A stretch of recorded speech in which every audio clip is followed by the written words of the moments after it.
We're looking at the devastation here. This is the coastal highway, and what is below us was once the area of Beit Lahia and Beit Hanun, and it is utterly devastated.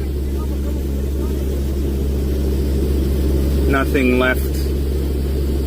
One can see small movements of what might be Israeli military units and small encampments, but Gaza is fully destroyed. That's Beit Hanun right there.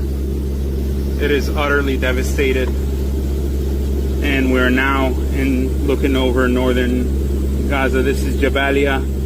I'm looking for my family's neighborhood in Gaza City, and I actually think that right there, the Birka, that water well, was very near our family's home in between the Sheikh Radwan and Yarmouk neighborhood. I see the cemetery there, see a lot of devastation. The back of the airplane is already open. I'm not sure where we'll deploy the parachutes and the pallets today, but the target changes. I see